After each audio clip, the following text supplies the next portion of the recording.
tell. So welcome to the second in our annual Alabama Renaissance Fair lectureship series, which is jointly sponsored by the Alabama Renaissance Fair, the University of North Alabama History Department, and the Florence Lauderdale Public Library. For those of you, I think most people down here know me, but for those that don't, my name is Lee Freeman. In my day job, I work at the library upstairs in the local history department. I'm also a board member of the Alabama Renaissance Fair, so it's my pleasure to introduce these programs. So, as Dr. George Mikowski says, Renaissance fairs are catch-alls for anything old or, in a lot of cases, fantasy. People don't know how to separate fact from fantasy, and a lot of times the fairs don't really encourage that. But our fair was founded to tie in with the school curriculum in the city schools 39 years ago, and I've been with it like 37 of the 39 years. It's the toughest job you'll ever love, being a volunteer. But we are an all-volunteer, nonprofit fair, and it was founded in October because statistically it was one of the driest, coolest months of the year, very pleasant. And so it could tie in with the school curricula. So these lectures are one way that we keep our fair grounded in actual medieval Renaissance history. Carl, who's also a board member, Dr. Franks, could tell you that it used to really cheese me off, some of the anachronisms, but then you just have to say it is what it is. So Dr. Gullidge last week made a connection between Renaissance fairs and All Fool's Day, where everything gets reversed. You can just be whoever you want and do whatever you want, and that tends to be what sometimes happens at Renaissance fairs. So he actually made a connection. I'm like, that's very cool. And as Kermit the Frog used to say, it's time to raise the intellectual level of the program when he would introduce the open forum on the Muppet Show. So we want to encourage everybody to come out next week, where Dr. Stephanie Coker will be doing a program called Joan of Arc, Medieval Maiden, her life legacy and what's at stake. And Joan is to me, one of the most fascinating figures in medieval history. So this week we are proud to have Dr. Carl Franks of UNA's English department. As I mentioned, Dr. Franks is also a member of the Alabama Renaissance Fair Board of Directors. He's done several lectures for us recently, and in the early days of the fair, he did 2 or 3 that I still remember in my head. And I think I've still got lecture notes from a couple of those. So he is definitely a medieval scholar. I mean, he can speak Anglo-Saxon and Old English and read Anglo-Saxon and Old English. He always picks, to me, really interesting topics. I mean, anybody can talk about the Tudors. But Carl always picks sort of interesting niche topics that you might not hear anyone else talk about. So he'll go about 45 or 50 minutes and he'll take questions and answers. Do want to remind everybody about the Renaissance Fair coming up Saturday and Sunday, October 25th and 26th at Fountain on the Green, aka Wilson Park. Come out and make merry with Her Majesty Queen Elizabeth I. Our medieval feast is this coming weekend, Saturday, October 18th at 7 p.m. at Her Royal Majesty's Feast Hall, aka the Florence Lauderdale Coliseum. Tickets are on sale online through the Alabama Renaissance Fair website and also at Kennedy Douglas Center for the Arts. So now, without taking up any more of his time, and I need to thank B.C. Clemens of North Alabama Local History, who does it's a local historical YouTube channel. So I need to thank BC for videoing this for me.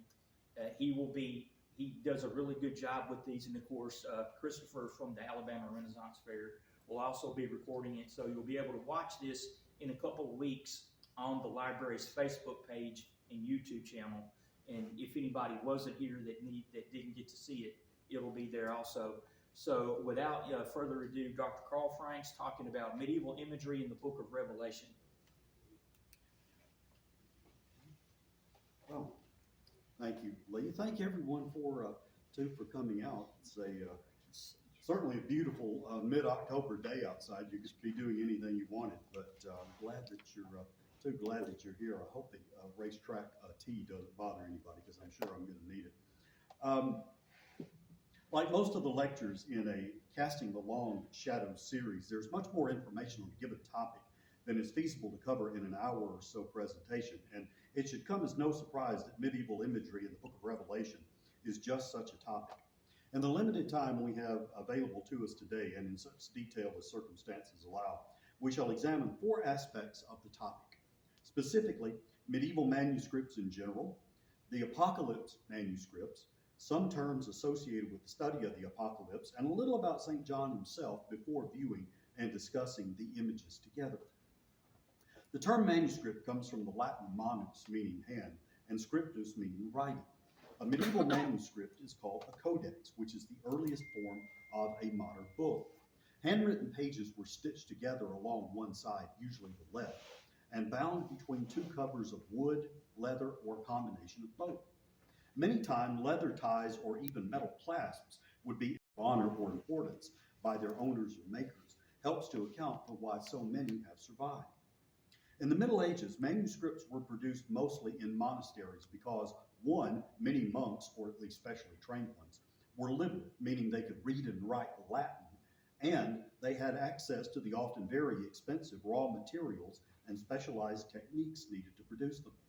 The special section of a monastery or a church house specifically devoted to producing manuscripts was called a scriptorium. The monks who worked in them as writers were called scribes, and the scriptorium director and head monastic librarian, by the way, since we're in the library, was called the armarius, the provisioner. The ultimate authority for the scriptorium, the armarius, was responsible for and oversaw all aspects of manuscript production, including providing all required writing materials, such as parchment or vellum, ink, quills, etc., and approving and deciding which text would be copied, and overseeing and the actual copying and illuminating of the manuscripts. Finally, and arguably most importantly, the armarius was also responsible for the conservation of and any repairs to the manuscript collection. For the production process, the labor was divided among monk artisans who had been specifically instructed in the various phases of manuscript preparation, including the preparation of parchment or vellum by smoothing and chalking the surface, the ruling of the parchment or vellum, the pressing down using the back of a knife or a stylus to create straight lines. And you can see kind of here on the left-hand side of the manuscript, the lines going across at the top and then down at the bottom and in the sides here. It's kind of like ruled paper in our modern day. What's the word I'm looking for? School paper. Yes. Yeah, school paper. The copying of whatever text, both religious and secular, and the illuminating of the text if required. However, it was often a necessity for a single monk to be capable of performing multiple roles, or indeed all of them, depending upon the needs of the monastery or church house. Medieval manuscripts were usually made of either specially prepared parchment, goat or sheepskin, or vellum, calfskin, as paper did not become common in Europe until the middle of the 15th century. This process of preparing parchment or vellum was time-consuming, expensive, and required specialized training. First, the skins would be soaked in a lime solution for at least a week or more, depending on the condition of the skin, to loosen the fur. This was then scraped to remove both any remaining fur and skin. Next, the skin would be stretched on a wooden frame, and while wet on the frame, using a special type of knife with a curved blade called a lunellum, any further remaining fur or skin would be removed. As the skin dried, the monk prepared the parchment or vellum, who prepared the parchment or vellum, would adjust the tension so that the skin remained taut. This cycle of scraping and stretching the skin was repeated over several days, when the skin would be sanded using a pumice stone and treated with a layer of pumice. Pumice mixed with ground chalk and, or believe it or not, cuttlefish, to help ensure uniform ink and paint absorption. Finally, once the process of drying was complete, the parchment or vellum would be cut into sheets sized to meet the requirements of the specific project. Inks would be produced from many sources. For colored inks, plants of all types, such as woad, heather, saffron, sappanwood, mineral pigments, such as lapis lazuli and azurite, and earth pigments, such as umber, lime white, and yellow and red ochre, were common ingredients. For black inks in the earlier Middle Ages, the most common type was carbon ink, which was made of charcoal or soot mixed with some type of gum, usually gum arabic, which was dried sap of the acacia tree. The more common, certainly in the later Middle Ages type of black ink, was called metal gall or iron gall ink, which was produced by mixing a solution of tannic acids with ferrous sulfate, copperas. The tannic acid usually was sourced from oak galls or galls of other trees, a gall being an abnormal growth from the tissue of a plant caused by, among other things, insects, parasites, and or viruses. A specific type of manuscript, the illuminated manuscript, from the Latin illuminare, meaning to illuminate or to light, consisted of highly ornate decorative borders, equally ornate heading or chapter letters, miniatures, small painted scenes, and full paintings. The specific task of painting in the medieval manuscripts fell to the illuminator, a monk specially trained in illustration and preparation of materials. There are 4 stages in illustrating an illuminated manuscript. First, the image is sketched into the parchment or vellum using a stylus. Second, a layer of adhesive or primer is applied, most commonly gesso in the Middle Ages. Third, very thin sheets of gold, sometimes silver, are placed as needed for the image or images and burnished, polished very delicately by rubbing, and finally, painting as required. Most illuminated manuscripts in Europe during the Middle Ages, certainly in the early Middle Ages, were, of course, Christian in nature. Though any manuscript text can be illuminated, as they relate to the medieval church, there are 3 general categories of illuminated manuscripts: the Bible and biblical texts, devotional works such as the Book of Hours and Psalters, and 3 liturgical books dealing with the antiphon, the missal, and the breviary. The Bible and biblical text being self-explanatory, devotional works consist of the Psalter, which, as its name suggests, contains psalms and other devotional works, usually as matins and vespers, morning and evening prayers, which were recited daily by primarily religious, though copies did find their ways into the hands of usually wealthy lay people. Similarly, the Book of Hours, which first appeared during the late 13th century, was also a devotional book, but one designed specifically for personal, private use outside of a religious setting, thus allowing, again, usually wealthy lay people to incorporate the monastic cycle of prayer and devotions into their daily lives. Thirdly, the liturgical books were those used during religious services. The antiphon was a volume of music for the daily services in medieval churches and monasteries, and all religious houses were expected to own one. It primarily consisted of music, and its name came from short antiphons, which are verses sung by one choir in response to another choir at the end of a psalm. The missal, the liturgical service book used by the priest when conducting Mass, was modular in division, but the central part of the book contained the canon of the Mass, the unchanging part of the liturgy said during each Eucharistic celebration. Finally, the breviary, which was used primarily by religious, though again some were used by wealthier laymen, contained hymns, readings, psalms, anthems, and other prayers from the offices from matins to compline, and in a full version included the complete text of the Book of Psalms. At the moment, there are only 9 papyrus manuscripts dating from the 2nd to 7th centuries known to scholars that preserve the text of Revelation.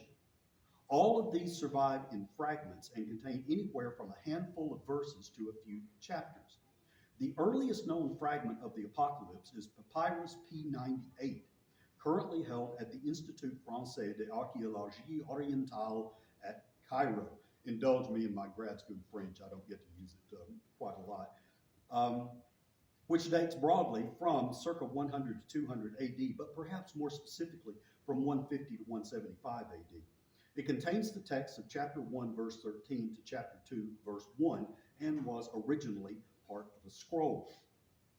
The earliest complete copy of the Apocalypse is preserved in a 4th century manuscript, the Codex Sinaiticus.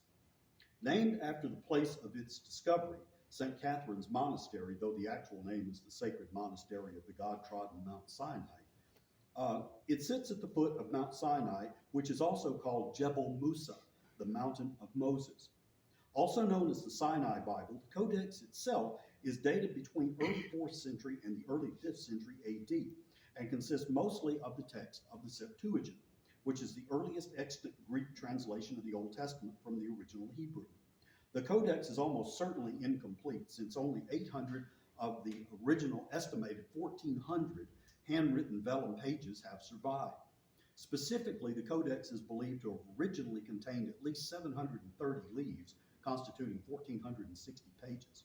Though about half of the Hebrew Bible is missing, mostly the historical books, a complete 4th century New Testament is preserved.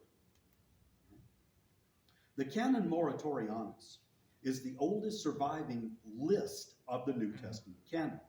The manuscript, written in Latin by an anonymous author, dates from the late 7th century to the early 8th century AD. However, it's generally agreed to be a translation of original and now lost 2nd century Greek manuscript dating from between 170 and 200 AD. The canon manuscript is also incomplete, missing what is believed to be a significant portion of its beginning. From internal evidence in the canon, based on a reference to the Shepherd of Hermas, the compilation date of the list of included books is placed around 170 AD.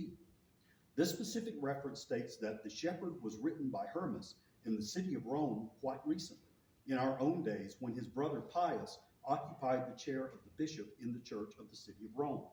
St. Pius I, the 10th pope and 9th successor of St. Peter, was pope from 140 to 155 AD. Thus, the canon gives a valuable historical insight into which books the 2nd century church at Rome considered to be canonical. The canon contains 22 books. Only Hebrews, James, 1st and 2nd Peter, and arguably 3rd John are not included of the 27 current book New Testament canon, as it was authoritatively defined by both the councils of Hippo in 393 and Carthage in 397. The canon includes and specifically mentions the Apocalypse, stating, "We also received the Apocalypse of John. For John, although he writes to the 7 churches in the Apocalypse, yet he writes to all of them." The canon was discovered by Father Ludovico Antonio Muratori, the famous 18th century Italian medievalist and general scholar, in the Biblioteca Ambrosia in Milan, Italy. This guy may well be one of the most intelligent people you've never heard of. His production is just amazing. The manuscript containing the canon belonged originally to the Abbey of Fabio in Piacenza, Italy, and Muratori published the canon in 1740. The Greek name of the book of Revelation, Apocalypsis, means to uncover, to disclose, or to reveal. As a literary text, the Apocalypse belongs to a specific type of biblical writing known as apocalyptic literature, which emerged as a new genre of literature in early Jewish tradition beginning in the 3rd century BC and continuing into Christian tradition until the 3rd century AD. Essentially now regarded as writing that reveals divine mysteries and future events, often through symbolic and visionary language. Nonetheless, the explication of the exact meaning of apocalyptic literature has been the subject of much academic debate. The most noted instance of such discussion of this term was in 1979 when Dr. John C. Collins, professor of Old Testament studies at Yale Divinity School, chaired the seminal Apocalypse group of the Society of Biblical Literature Genres Project. This definition, amended 8 years later in 1987, which the group produced, proposed that, and you see the quote here, apocalypse is a genre of revelatory literature with a narrative framework in which a revelation is mediated by an otherworldly being to a human recipient, disclosing a transcendent reality in which is both temporal insofar as it envisages eschatological salvation and spatial insofar as it involves another supernatural world. An apocalypse is intended to interpret present earthly circumstances in light of the supernatural world and of the future, and to influence both the understanding and the behavior of the audience by means of divine authority. This formulation has enjoyed popularity among biblical scholars and textual critics alike, and continues to be the most widely used and quoted one to date. As seen in the definition, the Apocalypse group identified 4 defining features that define the form and content of apocalypses. As discussed by Uta Heil, they are 1, revelatory literature that has a narrative framework and presents a revelation mediated by an otherworldly being, and 4, disclosing a transcendent reality, which is both temporal, eschatological, and spatial, supernatural. This sounds very much, as being an English teacher as I am, sounds very much like a dream vision, except with a couple of additions here and there.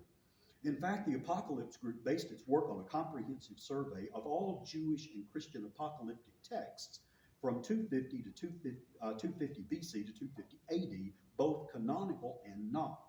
In literature, a canon is a list of works which is regarded as genuine or true, such as the canon of Shakespeare's play or the canon of Chaucer's poetry. As a genre, non-canonical Jewish apocalyptic literature flourished during the Second Temple period, 516 BC to 70 AD, which itself coincided with the intertestamental period, 420 BC to late 20s, early 30s AD.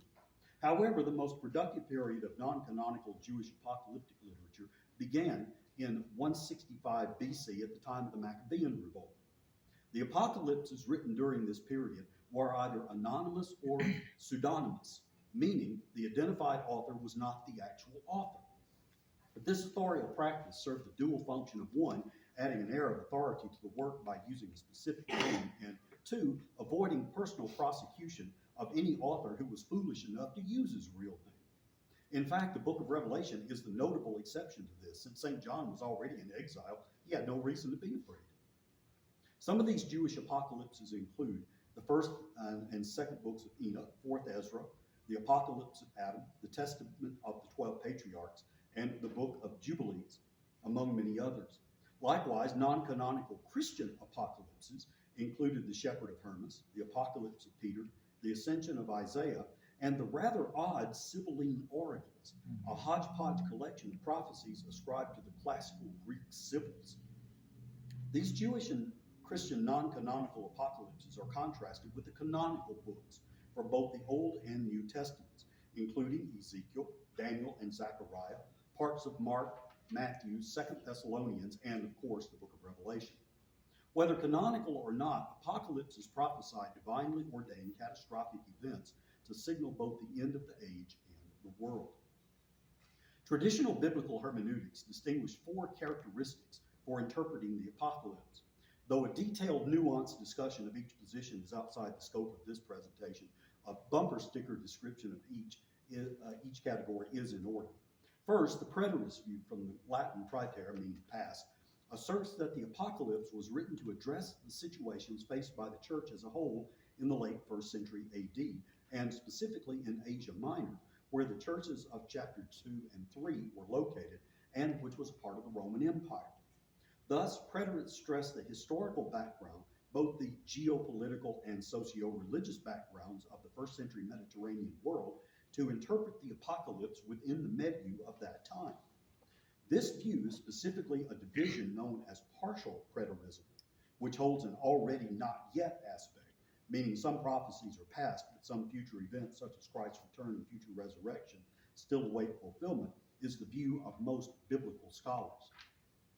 Second is the historicist view, which holds that the apocalypse predicts events from the 1st century AD down to the individual interpreter's own time, when upon fulfillment of the final prophecies Jesus will return. Thus, relying heavily on symbolic representation, the historicist view interprets the apocalypse as presenting the course of both church and human history from the time of St. John through the end of the age, with the interpreter's own time being the period immediately before the second coming of Christ, the parousia. This view is held by many contemporary Protestant evangelicals and fundamentalists, notably in popular culture, Hal Lindsey and Tim LaHaye. Third is the idealist view, which focuses on the apocalypse's theology and how it is applicable to all Christians from Jesus' ascension until the second coming. Idealists identify principles and lessons available to the everyday life of modern Christians to aid them in living more faithful lives in the present, meaning the events of the apocalypse are not predictive of specific historical events. Essentially seeing the apocalypse as spiritual allegory, the idealist view originated with the ancient church father Origen and was popularized by St. Augustine. Finally, fourth is the futurist view, which holds that the events in the apocalypse are to be fulfilled in the distant future immediately before the second coming. Generally, futurists divide the apocalypse into three sections, following chapter 1, verse 19, what you have seen, what is now, and what will take place later. This view, arguably, is the one held by most contemporary Christians. However, regardless of which hermeneutic position one cares to adopt, each one addresses in its own way eschatology, from the Greek word eschaton, meaning end times or last things, the branch of theology which is concerned with the study of the final things, whether of a particular era or age or with the final events of world history. One final term that the reader of the Apocalypse must know is gematria, a numerological system in which Hebrew letters correspond to numbers. In Judaism, this practice was adopted from the Greeks. Specifically, Aristotle described the Milesians using the Greek alphabet for isopsephy, calculating the number values of letters in a word to form a single number. This is most famously seen in the number of the beast, 666, in chapter 18, verse 13 of the Apocalypse. In Apocalypse chapter 9, we read, I, John, your brother and your partner in tribulation and in the kingdom and patience in Christ Jesus, was in the island which is called Patmos for the word of God and for the testimony of Jesus. From this verse, we learn 1, John is the human author of the book. 2, he is on the island of Patmos. And 3, he is there for the testimony of Jesus. However, questions have, it seems, always surrounded who exactly this John is, the specifics of why he was on Patmos, and what his testimony of Jesus entailed. First, many of the early church fathers were clear in recognizing the apostle St. John by name as the author of the Apocalypse. St. Justin Martyr, in Book 81 of his Dialogues of Trypho, 155 to 160 AD, which is the earliest attribution, wrote, quote, there was a certain man with us whose name was John, one of the apostles of Christ, who prophesied by a revelation that was made to him. St. Irenaeus of Lyon, in Book 4, chapter 30 of his Against Heresies of 180 AD, writes, if anyone will devote a close attention to those things which are stated by the prophets with regard to the time of the end, he will see those which John the disciple saw of the Lord saw in the Apocalypse. Likewise, St. Clement of Alexandria, in his Who is the Rich Man That Shall Be Saved, section 42, about 200 AD, writes about, quote, a narrative handed down and committed to the custody of memory about the Apostle John. For when on the tyrant's death, he returned to Ephesus from the Isle of Patmos. However, the attribution of the apostles' authorship of the Apocalypse was not universally held. One principal reason for this is the stylistic difference in the biblical text bearing St. John's name. For example, Eusebius of Caesarea in Book 7, chapter 25 of his celebrated ecclesiastical history in 326 AD, quotes the well-respected Bishop Dionysius of Alexandria, who summarizes this argument. Quote, therefore that he was called John, and that this book is the work of one John, I do not deny. And I also agree that it is the work of a holy and inspired man. But I cannot readily admit that he was the apostle, the son of Zebedee, the brother of James, by whom the Gospel of John and the Catholic epistle were written. For I judge from the character of both and the forms of expression and the entire execution of book that it is not his. Therefore, I do not deny that the other writer saw a revelation and received knowledge and prophecy. I perceive, however, that his dialect and language are not accurate Greek, but that he uses barbarous idioms and in some places solecisms, which are simply grammatical mistakes. Modern biblical scholarship and textual criticism agrees with Bishop Dionysius. The prevailing opinion is that the author of the Apocalypse, John, designated John of Patmos or John the Revelator, was a Jewish Christian prophet who in all probability belonged to a group of such prophets and was recognized as such by the churches to which he wrote. His identity remains unknown, but the current overwhelming scholarly consensus is that he is not the Apostle St. John. Second is that St. John was on the island of Patmos. This is a Greek island about 10 miles long and 6 miles wide of the Sporades, which is a part of the Dodecanese archipelago, a group of islands located in the southeastern Aegean Sea and eastern Mediterranean. And if you look down at the bottom right-hand side of the slide there, you can see roughly where Patmos is located. Among the sites associated with St. John's exile on Patmos is the cave of the Apocalypse, or the cave of St. John, where he reportedly wrote the Apocalypse. This is the outside, obviously. This is the inside of the cave, which obviously did not look like that when St. John was there. The Romans conquered the island in approximately 200 BC, and most of the inhabitants smartly fled. At the time of the Apocalypse's writing, during the late 1st century AD, Patmos served as both a military garrison and a type of penal colony, a Roman detention center, which is probably a more accurate description, for criminals, political prisoners, and religious leaders so as to limit any potential influence.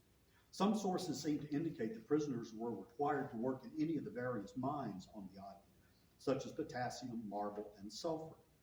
However, it's unlikely that St. John would have done this, since having been born circa 6 AD, he would have been in his late 80s, early 90s by the time of his exile in 95 AD. Prisoners were allowed relative freedom of movement around the island, but were guarded by Roman soldiers against escaping. Also, prisoners were expected to provide their own food and shelter, and tradition holds that St. John's acquaintances and immediate circle in Ephesus supplied him with food and other necessities. Thus, St. John's real punishment consisted in his exile from friends and his community in Ephesus for what appears to have been about 2 years. Finally, why was St. John exiled to Patmos? His preaching and missionary work, the testimony of Jesus, would have been enough reason for the Emperor Domitian, who was almost obsessed with the idea of the imperial cult, according to Pliny the Younger, and to emphasize his own connections with Jupiter himself. At this point, Tertullian, in chapter 36 of his Prescription Against Heresies, circa 197 to 220 AD, records the following story about St. John. Quote, "How fortunate is that church upon which the apostles poured their whole teaching together with their blood, where the apostle John, after he had been immersed in boiling oil without harm, was banished to an island. This incident is recorded to have occurred at the Porto Latina, the Rome inn of the Via Latina, which ran 200 kilometers, about 125 miles, to the pass of Mount Algidus. St. John's subsequent banishment would be dated to 95 AD, since Domitian was assassinated on 18 September 96 AD, and in a palace conspiracy organized by the court officials and supported by the Praetorian Guard. He was succeeded that same day by Nerva, who at age 66 would reign only for a year and a half. Yet he ended Domitian's exile policies and freed many prisoners, including St. John, it appears, late in 96 AD. After being freed by Nerva, St. John returned to Ephesus, probably remaining there until his death in 100 AD. Okay? So in choosing images for this presentation, as I was telling Lee before the lecture began, what I've done is to restrict myself to manuscripts which have been digitized from the great libraries of the world, Pierpont Morgan, the Bodleian, the British Library, Metropolitan Museum of Art. So these images are freely available online. However, many people may not have seen them before. So this is what I've done to hopefully bring a little bit of imagery that you may not have seen before, especially medieval imagery, to the book of Revelation. So we just talked about St. John being before the Emperor Domitian. You can see here in the middle panel here, that's Domitian sitting in the middle on his throne there, St. John to his immediate right. And in the bottom panel there, you see them throwing St. John into the boiling oil, from which he got out completely unscathed. And then at the top there, he's banished from Rome. This is from the famous Trinity College Apocalypse. This is an illuminated manuscript in England, circa about 1250. This is another depiction, St. John in boiling oil while the Roman Emperor Domitian watches on the right side of the image there. This is from a very interesting little manuscript called The Apocalypse of Margaret of York, who was a fascinating woman in her own right. But this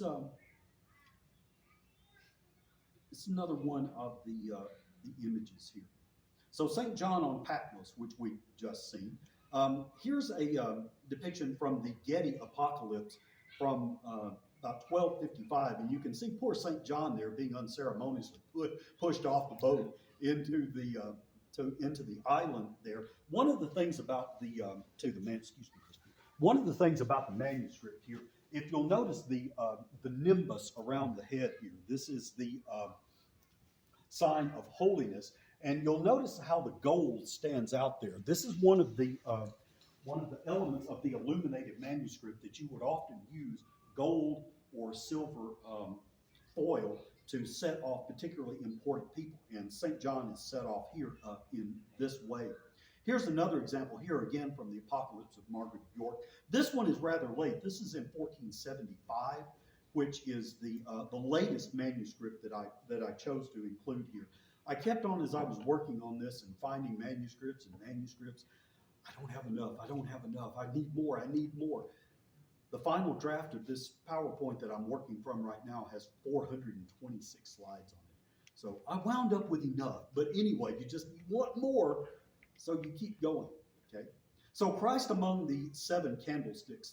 The seven candlesticks, of course, represent the seven churches. And so what I've done here, I'll give you the biblical text. This is from the Douay Rheims, by the way.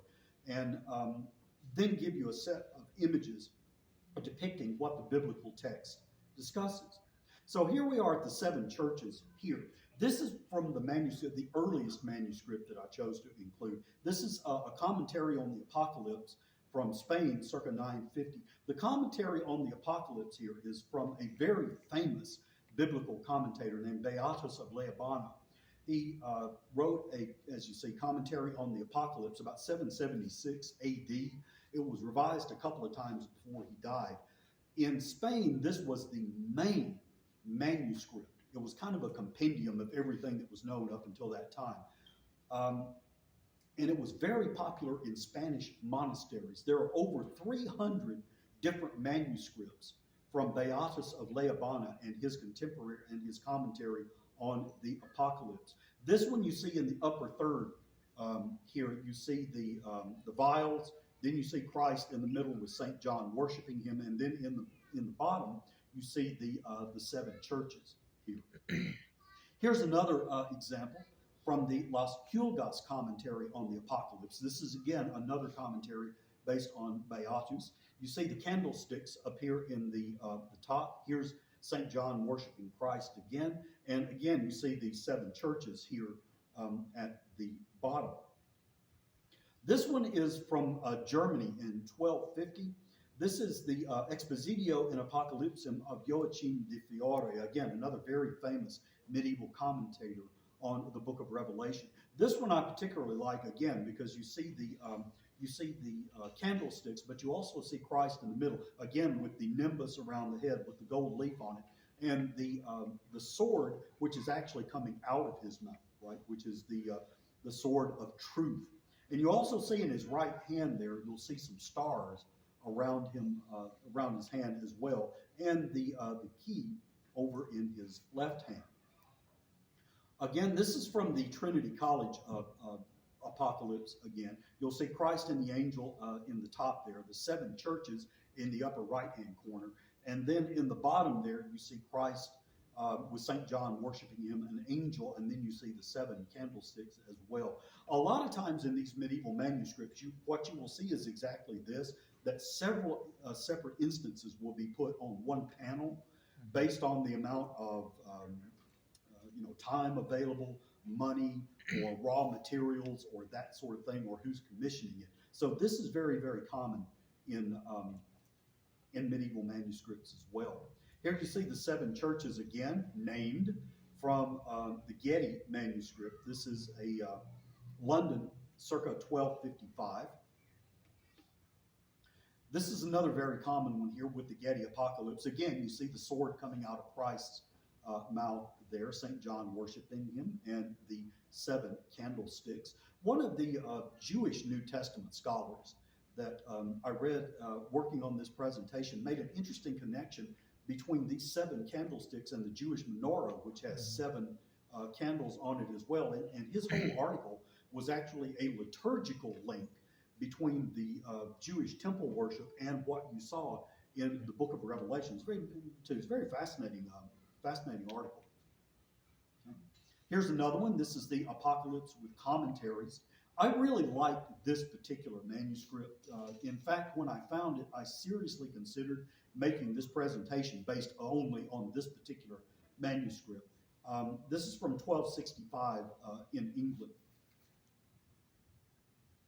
This is the Apocalypse of St. John from England in 1340. This is a particularly interesting manuscript because it's an unfinished manuscript. You see there, the picture here is relatively finished, but about halfway through the manuscript, you'll come to images that really have only just a few pieces of color in them here and there. It's almost as if they ran out of raw materials kind of about halfway through it, and then when they got to the end, they picked up on it again. Very crudely drawn, too, as a relation to such as the Flemish apocalypse, the very famous Flemish apocalypse here. This is another example here of what some illustrators would do here. Sorry to get over here in your way. You'll see Christ here in the middle, and you'll see the 7 churches here around him. Here's the 7 candlesticks. And from in each one of the churches, you'll see kind of a little vignette or something that's going to happen when the biblical text goes to each particular church. Okay? And again, this is very common. It was a cost-saving measure, or again, may have had to do with perhaps their version of a modern comic book. You can tell a story graphically with lots of pictures. Yeah. This one again, this is the Epistle Lectionary. Now, a lectionary is a book which you read from at Mass, right? Which has the Gospel and Old Testament and New Testament readings in it, other than what the priest or the deacon would read. And this one is from 1470. Here again, you see the 7 candlesticks by Christ, and then the 7 churches in the back. Okay, this is from that same manuscript, just another image, except you have the sword coming out of Christ's mouth here. This is from, again, the Apocalypse of Margaret of York. And you see how this one is almost minimalist compared to the others, because you see Christ in the upper left-hand corner there, and you can just barely make out the candlesticks around it. But a very interesting little manuscript. This is from Belgium in 1475. So the letters to the individual churches here now, the church at Ephesus, and it's interesting the way that the medieval and Renaissance church looked at these particular churches. You see in verse 1 there, unto the angel of the church at Ephesus, write. The Middle Ages interpreted that word angel. It's from the Greek word angelos, meaning messenger. They interpret them as the bishop of the individual church, not necessarily as a particular angel. So, for example, there are 5 actually bishops of these 7 churches that are actually known. This is the church at Ephesus here, again from the Expositio of Joachim de Affore, who was St. Timothy. This is from Cologne in 1250. And again, you don't see really an angel anywhere in the picture, but you do see the bishop very prominently displayed in the church. Here's another one from the Apocalypse of St. John, again with the bishop in the church. And again from the Apocalypse of Margaret of York with the bishop. This is the church at Smyrna, and the same thing goes here. This is the church at Smyrna.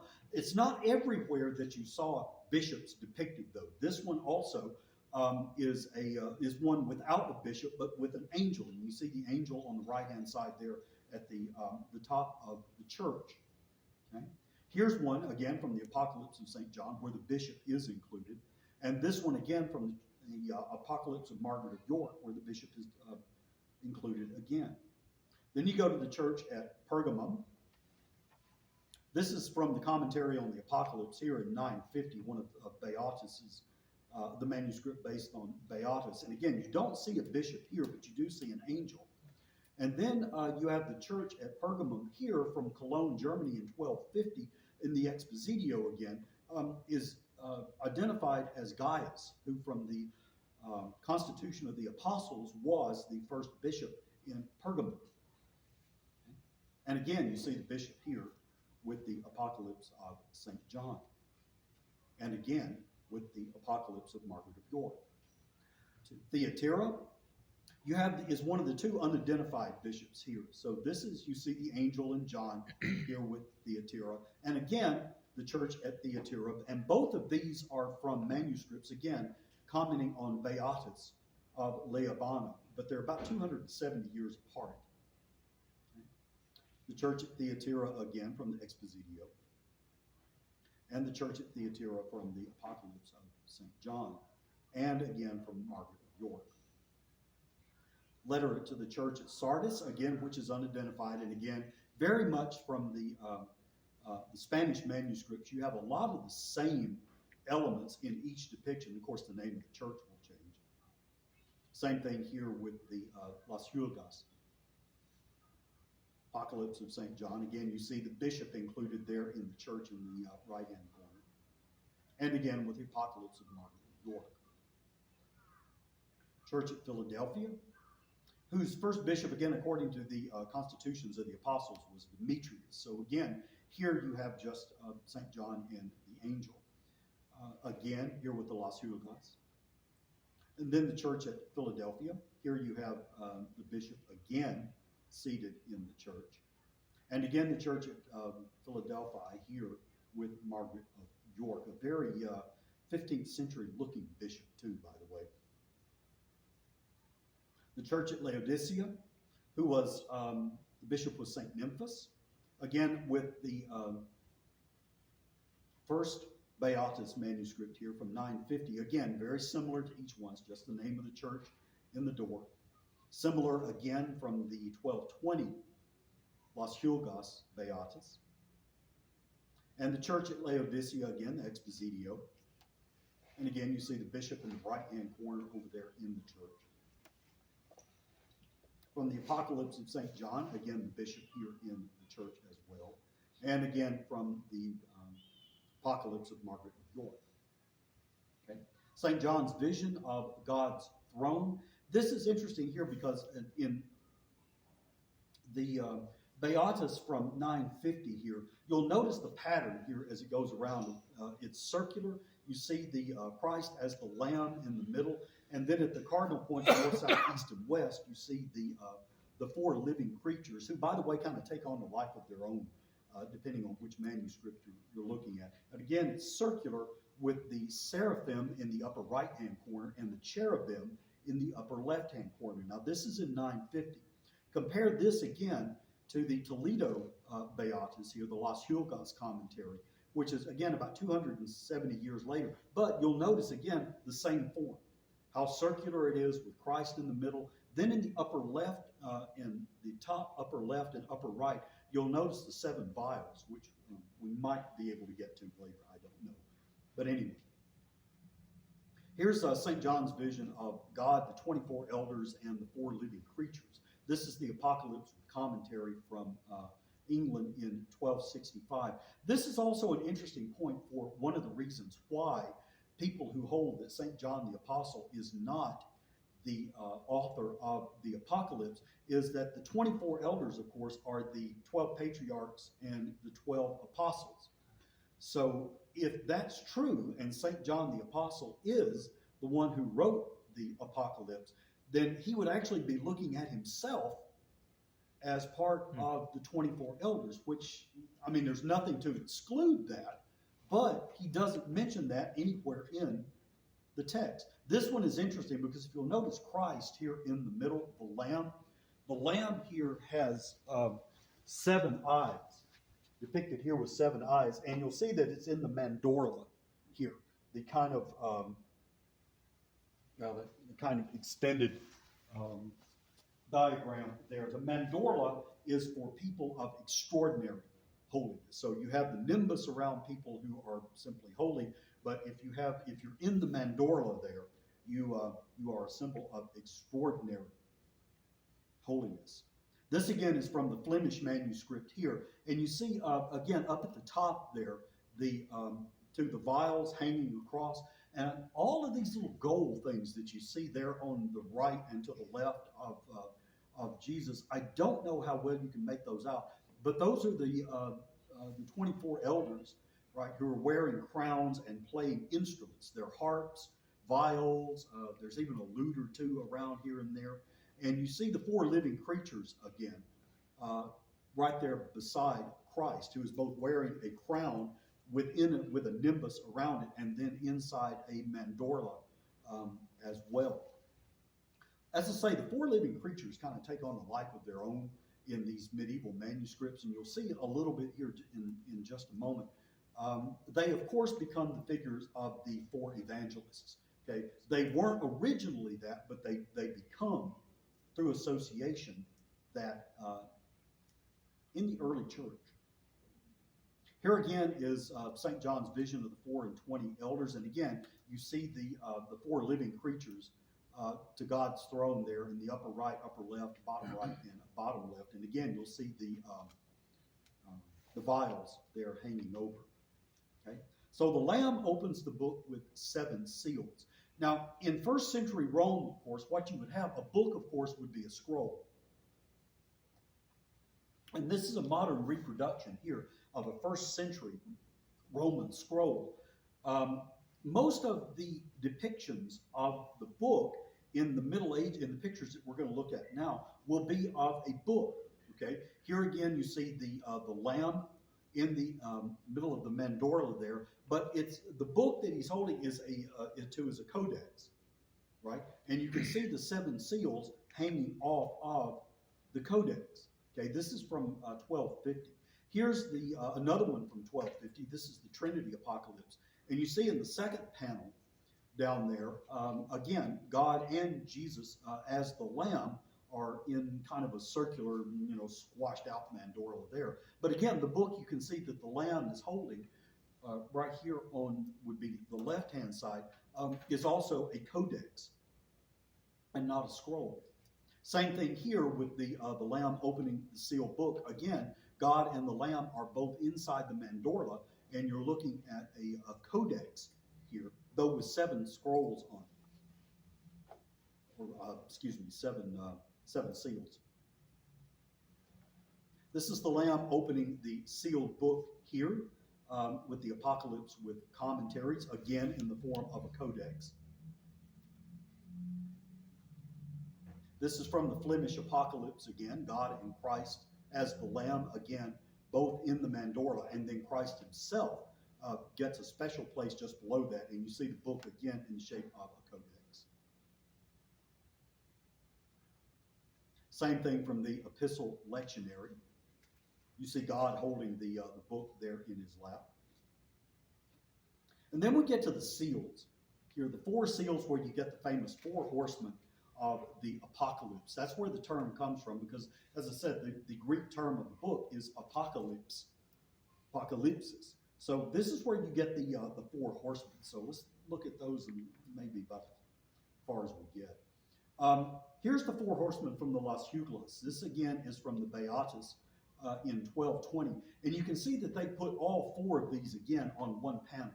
You have the first horseman in the upper left, second in the upper right, bottom in lower third, and the 4th in the bottom right. Some of them, of course, go singularly as well. This is from the Expositio from 1250, and you see the first horseman over there. Here's the Lamb, again, with the book open, here with the seal hanging off of it. And you'll notice up here in the left-hand side, hopefully it's right up here, you'll notice that the figure coming down from the left-hand side up there, this is one of the 4 living creatures, because many of these in these medieval manuscripts will connect the 4 living creatures with the 4 horses. So you will have a different living creature with a different horse. Okay? Now, it's not uniform, but many times the illuminators would do that, right? Here you see again in the first horse, you see the first horse on the right, but there's one of the living creatures coming down just by St. John. And again, virtually the same scene here in the Getty manuscript. And again, here with the Apocalypse with commentaries, and you see the Lamb just to the right of St. John there, and then to the left of St. John in the upper left-hand corner, you see another one of the 4 living beasts. Again, it depends on which illuminator is doing this and which manuscript you find it in. But the attribution of the horses and the 4 living creatures is uniform. Okay? Here's that famous Flemish Apocalypse again, and you see the 4 horses again, all in one panel. And as we saw previously, with this manuscript. This artist has a tendency to give you kind of little vignettes of what's going to happen with each one of the horses as you go around. So you have this, and in fact, if you look at the very top up there, you'll see the martyrs under the altar there as well. So here's the first seal from the Epistle Lectionary. And the one from the Margaret of York shows a very erudite, guy on a white horse here. You see the little hand coming down from heaven up there, holding, looks like a scroll with the 7 seals on it. So the second seal is the red horse. And again, this is from the Expositio here.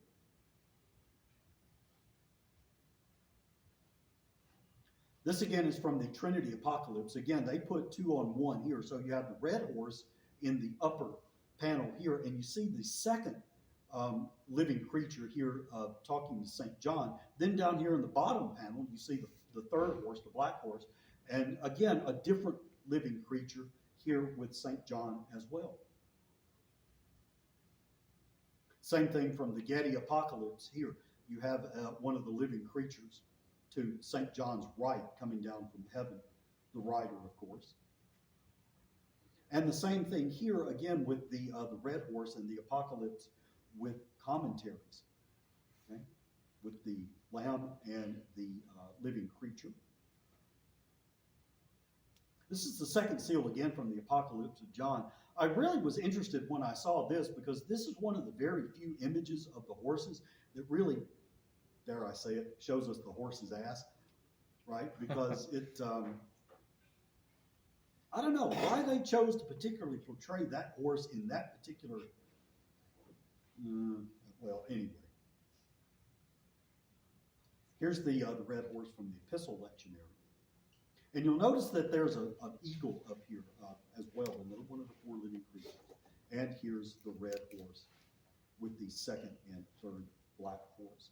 Okay, and the third seal, the black horse, I want to go ahead and get down to my favorite part of the ones that I saw.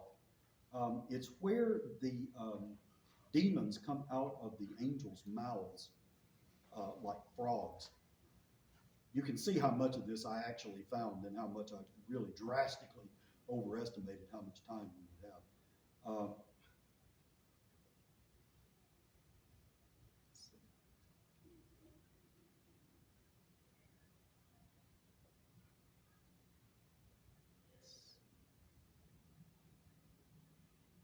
Yeah, the plague of locusts. Here we go. This is the 5th trumpet here. And from the 950, you can see, again, if you look just below the sun here, which is bleeding, you can see the kind of frogs or the locust plague there just below it. This gets a lot better in the next slides. Not in this one particularly, but you can see them there, the 4 people there just under the star. And you can see those little creatures right above them. Those are the frogs that are coming out. Here's another good example. Here you see the angels coming out of the pit with the locust plague. Here they come again. And here they come again with the locust plague. This is a particularly good image, I think. Another one, the king of the locusts. And let's see, the locust plague, the release of the 4 angels, and again, here come. This one is interesting too because this is a block book. This is carved on wood, and you made copies from the wood and then painted those. This is from Germany in 1468. Let's see. There are the 4 angels released. Oh well. The 2 witnesses are fun too because they're Enoch and Elijah, right? Commonly taken to be Enoch and Elijah. They're the only 2 men in the Old Testament who did not die. And so they were thought to be the 2 witnesses who were going to come back to die. And they're even identified as such here, Enoch and Elijah. And 2 very monk-looking Enoch and Elijah. And the beast will kill them. Here you see in the upper panel there, and the people will rejoice over them. There in the bottom panel, this is from Trinity Apocalypse. And again, you see the Antichrist coming of the beast, which comes out of the sea here, and he will kill Enoch and Elijah. They'll lie in the streets, and the people will rejoice. Again, lying in the streets and people rejoicing. Again, this is from the block book here. And this is a particularly interesting image because of the image of the beast here as well. Okay? And the last one, the two witnesses killed from Margaret of York. So, goodness, it's 3 o'clock now, and we've got, I would suspect, about 150 more slides to go. So we'll call it there. I thank you for your attention. And so, if you do have any questions, I'll try to answer them. But yeah, oh well.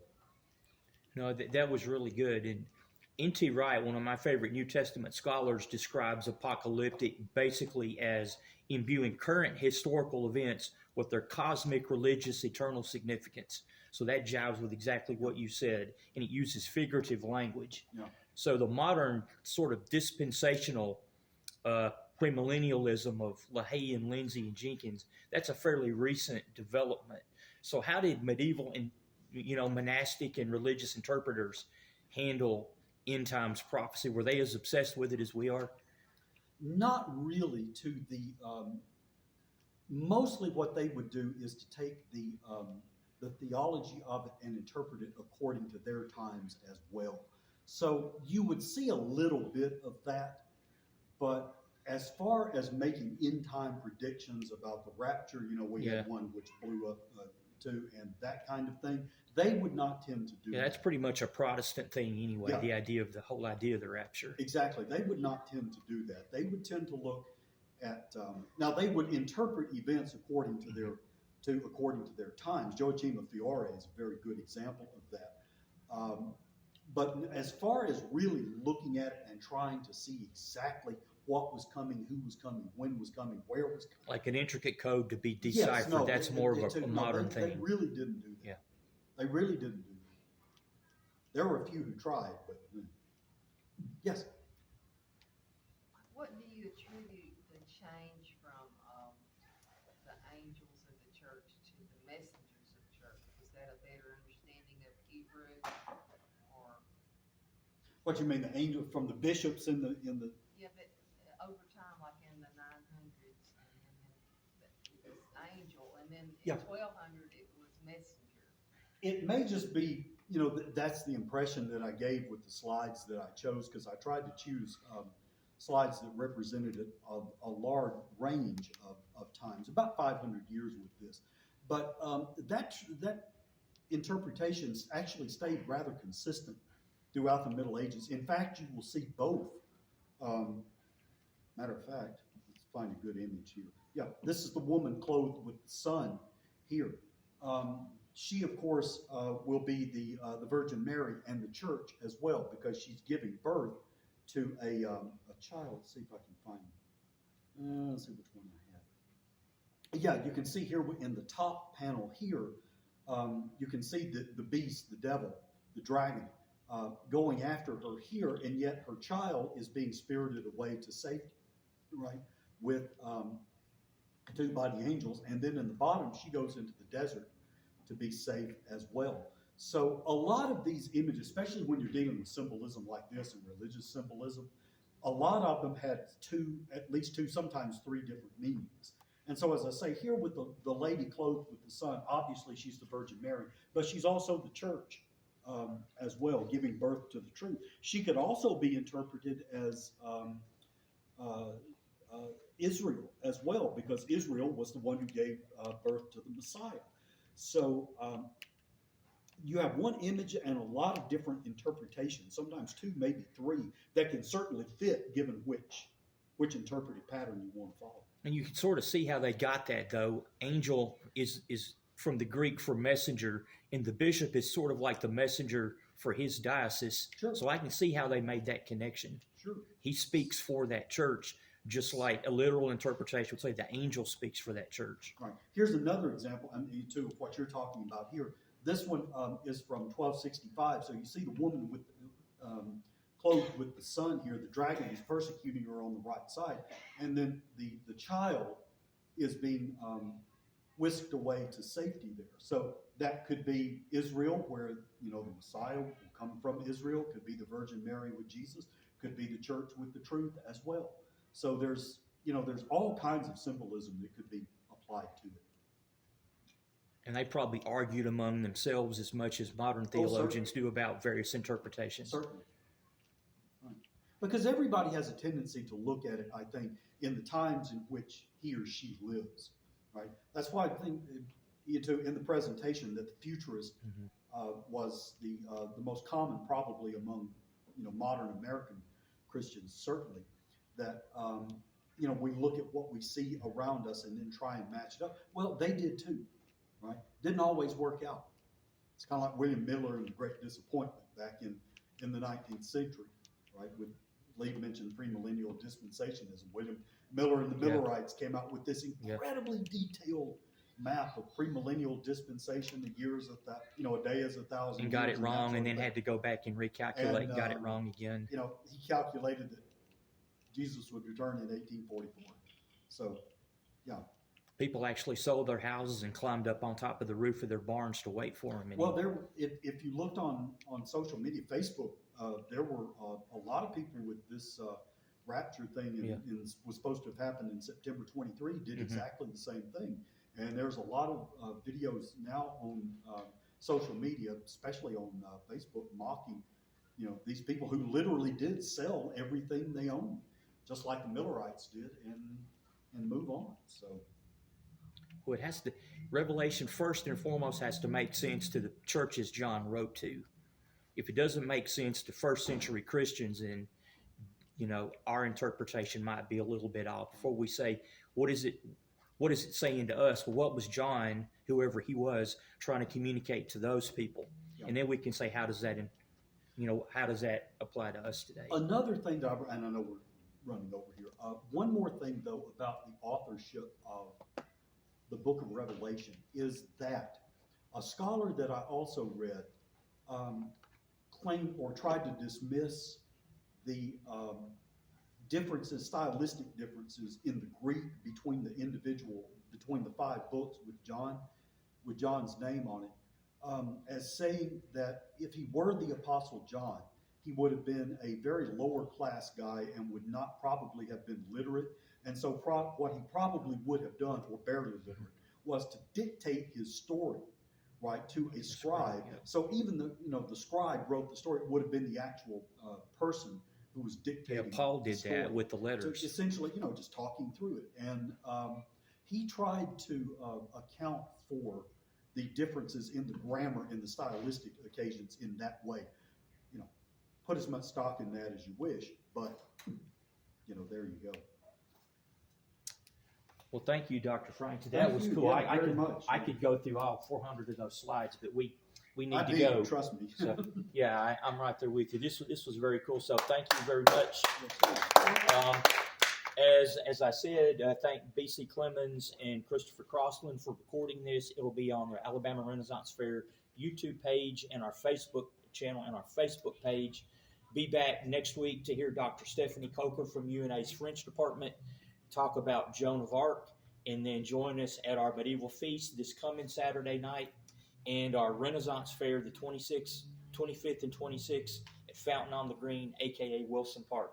Thank you. Thank all of you. That was very cool. That's your best one yet. And I love how you set it up, the historical and literary and social context of it. And then jump into the slide. Thank you for coming. That was really good.